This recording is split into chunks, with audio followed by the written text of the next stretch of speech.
In this video, I want to fix where we left off in the previous one, where the death tag was never being removed, even though we were going through and removing any active effects with this dead tag.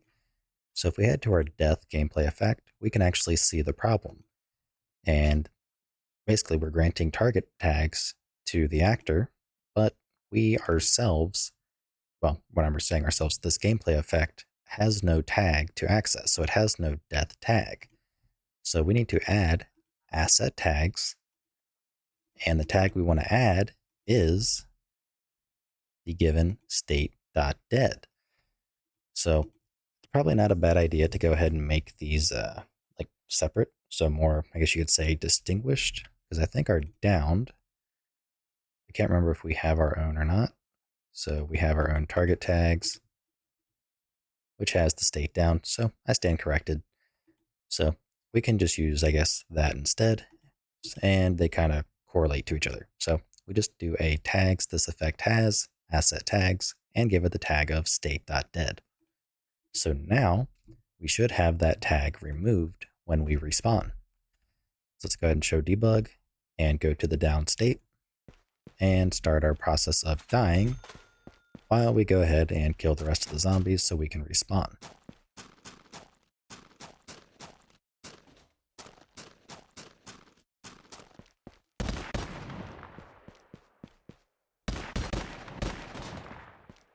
I don't keep hitting the pole.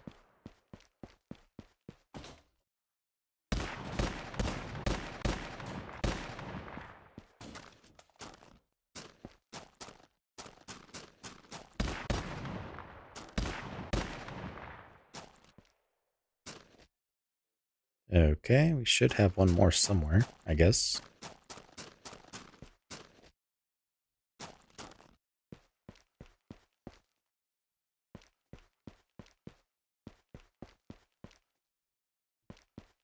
Oh, there he is. Okay, and we have a crash. Awesome. Okay, so this one's at least new. It's in our pawn. So let's go to our pawn at line 195. So pawns, here we are, 195, right here. So get mesh. Okay, that actually makes a lot of sense. So what we're doing when we die is we basically go ahead, go through, and we destroy our mesh. So when we access it again, it doesn't exist. Now, the way we're doing this is our on death is basically called whenever we add or remove the dead tag. So we can see in this function, we have the type being new or removed. So I can just go to it. No, not that. Let's go ahead and view it. So any count changed. So yeah, we would get the same result even if we switched it. So in our case, we only want to run this logic when we actually, well, die. So there's kind of two ways we can do it. The first way is whenever on death runs, we can simply remove this, on gameplay effect tag count changed handle if we have access to it. I'm not 100% sure if we do. Or in my opinion, probably the better route is just going to be to check the count. So if count is greater than 0, we know that the player has received or added the dead tag. If it is, equal to 0, then that means it was removed. And in our case, it was equal to 0, meaning it was being removed. So let's go ahead and add this count check, and this will ensure this only runs on pawn death. So let's go ahead, compile, and launch, and yeah, we should be good to go. Okay, once we are back in the editor, we no longer need our death effect up. We just need to run through and give this another try. So let's go down on the client, and again, just start killing zombies. So we are now spectating. Of course, they keep spawning at the opposite end of where I'm at.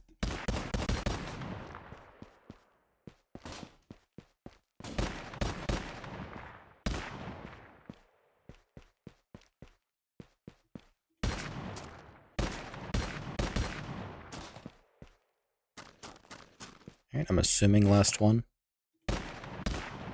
And yep. So there we go.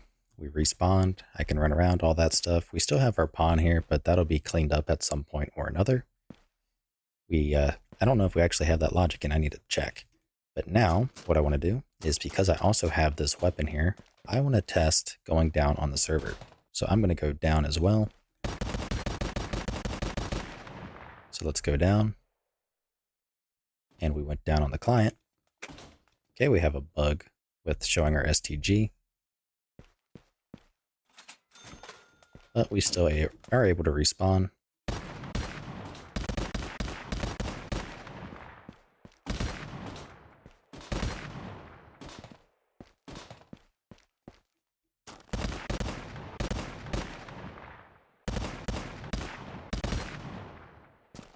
And let's see. Oh, we do have another. And this guy is stopped for whatever reason. Okay, so as the server, I respawned. I can move around again. Can't grab my STG, but I am at least back and in play. So we have what looked like 2 issues there. So the first one, okay, so this is actually in Blueprint here, where we do our vault complete. Okay, so that I think explains why that one zombie was still stuck, at the, what do you call it? Stuck at the barricade, because when the montage completed, this logic never ran. So that's why he was kind of just not moving. So that's kind of odd. So I'm curious as to what happened there, but it looks like our AI controller, when we were trying to access it, for whatever reason, just was invalid. So I guess that's something we're going to have to keep track of. So we at least get noticed in the event log, or sorry, in the output log when that happens. So I'm not too overly concerned about it. That way we can address it in the future if it happens again. But the other one, and I want to see if that is reproducible. So let's try as client. We'll just grab any wall weapon and simply go down. Okay, so when I went down here, I still can't switch weapons. And I do not have the ability to, well, I don't still have the gun out. So let's try as the server. So I go down. And same thing. So, okay, that's kind of interesting. Not exactly sure what caused that either. But we'll have to come back to it because I'm sure it'll probably happen during some sort of playtest or something like that. But anyways, we now have our respawn feature complete. Everything seems like it's good to go. Again, it's hard to tell without actually playtesting this, and I don't have anybody to really place test with at the moment. All that stuff is going to come later when pretty much everything else is in place. So with that out of the way, I will see you in the next video. If you like what I'm doing and you want to help support me, you can find a link to my Patreon in the description below, where you can also get early access to this entire series.